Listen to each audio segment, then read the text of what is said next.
안녕하세요. 송도의 로즈핀치 찐찐찐 양진이입니다. 오늘은요, 급매물에 대해서 알아볼 건데요. 급매물이라고 하면 주변 아파트 시세보다 한 10% 정도 저렴하게 나왔든가, 아니면 분명히 로얄동 로얄층 매물인데 하한가 수준에서 살 수 있는 매물을 말합니다. 그렇지만 싸게 나온 만큼 주의사항도 있으니까 살펴봐야 되겠죠. 싸게 나왔다고 해서 덥석 계약부터 한다라고 하면 큰 낭패를 볼 수 있으니까 제가 한 4가지 정도만 주의사항을 짚어드리겠습니다. 자, 첫 번째, 혹시 이 물건이 하자가 있는 건가 살펴보셔야 됩니다. 급매물은요, 보통 경매 직전의 물건들이 많이 있습니다. 경매로 넘어가기 전에 시장에서 그냥 급매로 싸게 팔자 라고 생각하시는 분들이 많아서 그런 물건이 많으니까 그렇지 않은지 한번 살펴보셔야 되고요.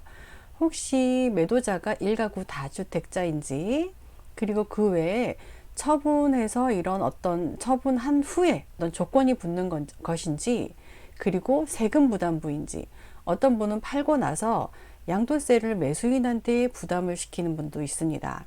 그래서 싸게 파는 대신에 나는 양도세를 매수인한테 부담시키는 조건이었다 라고 하시는 분들이 덜어 있으세요. 잘 따져 보셔야 합니다. 그래서 저희가 매도 목적을 안다면 가격 협상에도 우위에 있을 수가 있겠죠.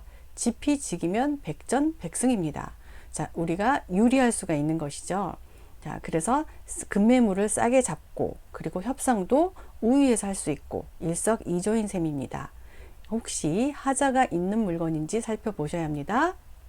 두 번째, 시세 조사를 철저히 하셔야 합니다. 중개업소가 너무 급매물이다, 싸게 나왔다 라는 말만 믿고 급매물로 판단한다면 큰 오산이죠. 실제 해당하는 물건에 대한 정확한 시세를 파악해서 해당 물건이 정말로 저렴한 금액인지 확인해야 합니다. 실제로 최근에 거래된 거래 가격을 확인해 보는 것도 하나의 방법입니다. 국토부에 실거래가를 조사하면 되겠죠. 다급한 계약은 하지 마세요. 아주 싸게 나온 물건이기 때문에 매수자가 금방 나타나서 팔려버릴 수도 있습니다. 중개업자가 이건 너무 싸게 나온 물건이라서 매수자가 금방 나타납니다. 그러니까 빨리 팔려버릴 수도 있습니다. 라고 계약을 종용하는 경우가 대부분입니다. 하지만 저희는 어때요? 따져볼 거 따져봐야 되잖아요. 이것저것 따져보고 실제로 정말 좋은 물건이면 금방 소화가 됩니다. 그래도 어떡해요? 따져볼 건 따져보셔야 합니다. 그래서 이것저것 따지지도 않고 다급하게 계약부터 한다. 이것은 낭패로 가는 지름길이겠지요. 다급한 계약은 안 됩니다. 네 번째, 작은 계획은 철저히 세우셔야 합니다.